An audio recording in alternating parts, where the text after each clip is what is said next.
Hard to believe stories about musicians and their decadent rock-style lifestyles have made the rounds among fans since the dawn of rock and roll. And most of the time, they're nothing more than stories. But every once in a while, you encounter a wild rumor about one of music's most famous figures, only to discover that it is 100% the unvarnished truth. Today on Weird History, we're running down some of the craziest rock star rumors that turned out to be true. But before we get started, don't forget to subscribe to the Weird History channel and leave us a comment about which strange but true pop culture stories you would like to hear about next. Okay, time to find out why sex, drugs, and rock and roll isn't just a clever saying.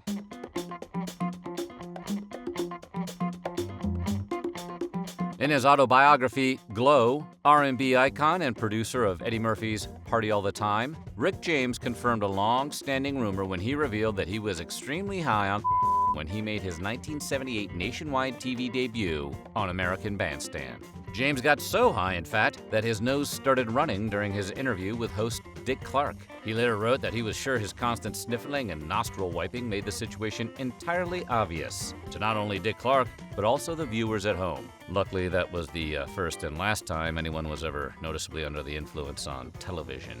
Yeah.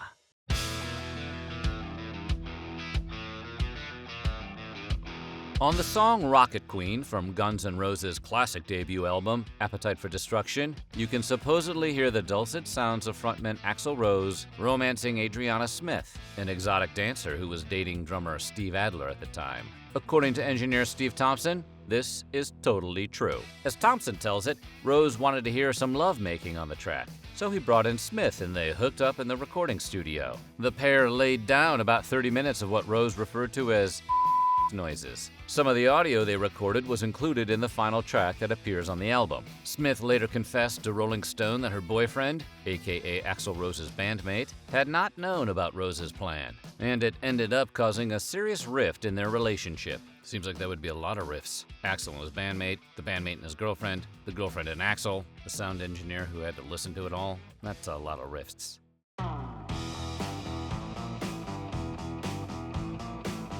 Before he made headlines as the most notorious mass murderer in American history, Charles Manson wrote and recorded several songs in hopes of making a career as a singer-songwriter. As the story goes, he ended up sharing some songs with Beach Boys drummer Dennis Wilson. Believe it or not, that is actually true. They worked on the song together in Wilson's studio, where Manson demanded that they not change the song. However, Wilson ended up completely overhauling the tune, changing some of the lyrics, the title, and its musical style before featuring it as a song on the B-side of a Beach Boys album. Manson was unhappy with the changes, and was also upset that Wilson didn't give him any songwriting credit. Their relationship soon disintegrated, and Manson headed down his well-documented path to becoming a minor character in a Quentin Tarantino film.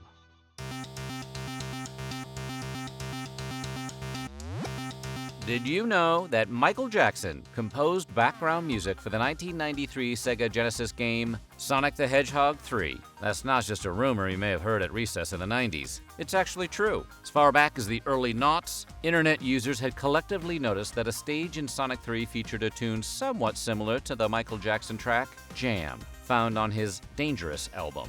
The idea that there was some connection between the songs fueled years of obsessive speculation in the Sonic fan community. Brad Buxer, a former collaborator of Michael Jackson's who had served as his musical director, finally confirmed these stories during an interview with the French magazine Black and White. He and Jackson had collaborated on some music that was intended to appear in Sonic the Hedgehog 3, though none of the music they worked on wound up making it into the final game. Jackson was allegedly not pleased with how his songs sounded after the massive compression and simplification required to fit them into a 16-bit video game cartridge. Furthermore, Jackson was publicly accused of in 1994, just before Sonic 3 was due to hit stores. Not the kind of publicity you want around your Sega game. The collaboration quietly ended, but you can still hear Jackson's influence in the game's music.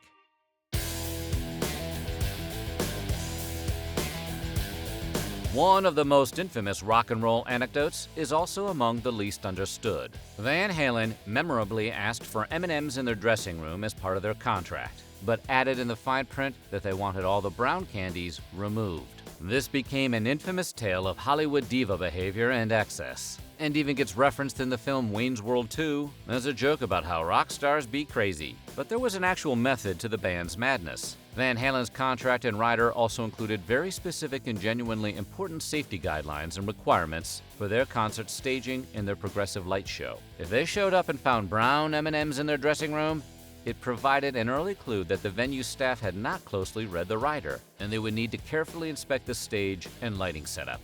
Also, everybody knows the green M&Ms are the best M&Ms, but asking for a whole bowl of green M&Ms?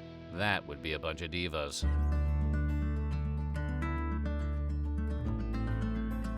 In terms of machine-like dedication to churning out a lot of music quickly, it's hard to top Van Morrison, who once recorded 30 nonsense songs in a single day during a marathon session designed to satisfy his contract with Bang Records. Morrison owed the upstart label 36 songs, but had quickly soured on the deal. Realizing that nothing in his contract required him to turn out songs that were any good, or had any possibility of actually selling records, he knocked out what came to be known as his revenge song collection. The aggressive bout of recording included anti-hits like Here Comes Dumb George, Ringworm, and Want a Danish? Although, that last one sounds pretty good. Maybe not to listen to, but, eat.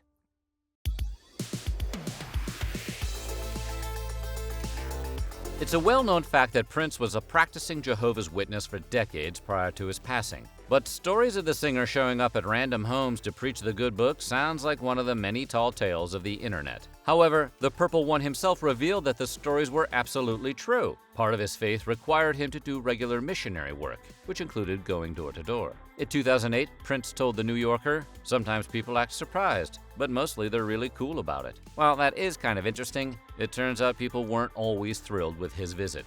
A woman from Minneapolis described her experience with Prince knocking on her door as a period of initial excitement that quickly gave way to genuine annoyance. Apparently, Prince couldn't take "we're not interested" for an answer.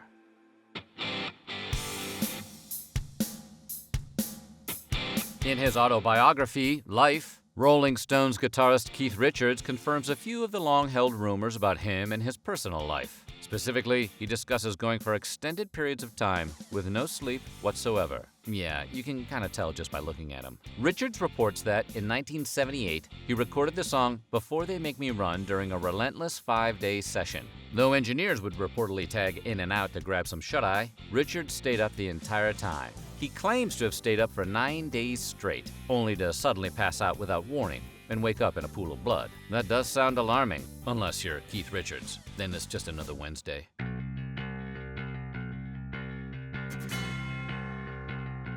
Not to be outdone by his bandmate, Rolling Stones frontman Mick Jagger also had been the subject of numerous rock rumors in his lifetime. Perhaps the most consistent surrounds claims by David Bowie's ex-wife, Angie, that she found the two rock gods passed out in bed together one London morning in 1973. She claims to have banged on the door and yelled, "Morning, ready for breakfast, boys?" but says that they were pretty viciously hungover and didn't respond with an appropriately clever answer. The duo later memorably appeared together in the video for Dancing in the Street, in which they predictably danced through the streets wearing baggy clothes. Maybe that's why they were so tired. The mid-1970s were an extremely memorable time in the life and career of David Bowie, but that doesn't mean he necessarily remembered much of it personally. He later reported having no memory of recording his classic 1975 album, Station to Station, which he made during a 10-day blizzard in Los Angeles.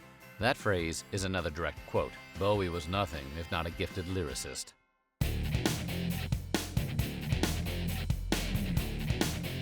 This wouldn't be a list of crazy rock star debauchery without the king of rock and roll rumor himself, Ozzy Osbourne. The story of Ozzy biting the head off a bat on stage has almost become legend, although it definitely happened on January 20th, 1982, at a performance in Des Moines, Iowa. A fan threw the animal on stage, and Ozzy responded the only way he knew how, extremely, and without much thought. According to his autobiography, I Am Ozzy, Ozzy thought the bat was made of rubber, because fans would frequently throw rubber animals on stage during their shows. Most versions of the story claim the bat was alive, though the fan who actually threw the animal claims it was long dead and had begun decaying before Ozzy put it in his mouth.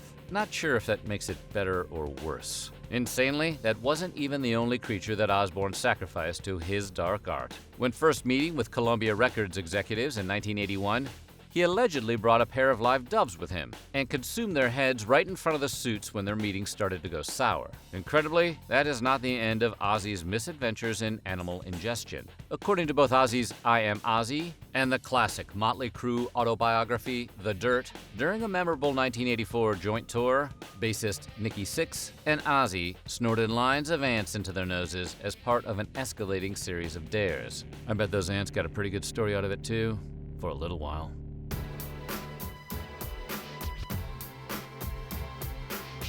Even after they're gone, the most famous and impactful musicians continue to fascinate, inspire, and even perplex fans around the world. Rapper Tupac Shakur became a larger-than-life figure after his 1996 death in a drive-by shooting in Las Vegas. Rumors persisted for years that Tupac was still secretly alive and recording songs under a pseudonym. But members of the rap group The Outlaws later claimed that not only was Tupac definitely dead, but they had mixed some of his ashes with and smoked his remains. The group members claim they got the idea from one of the rapper's own songs, Black Jesus, in which he says, "Last wishes, smoke my ashes." It is hard to misinterpret that lyric. Tupac was being super literal.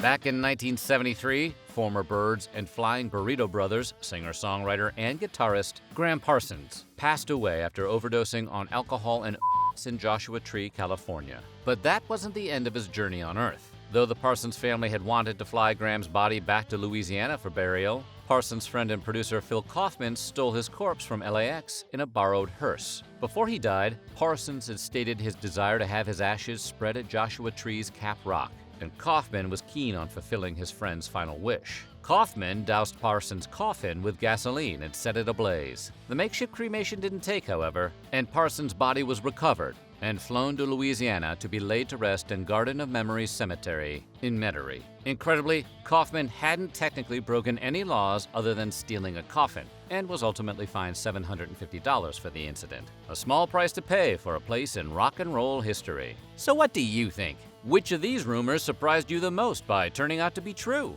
Let us know in the comments below, and while you're at it, check out some of these other videos from our weird history.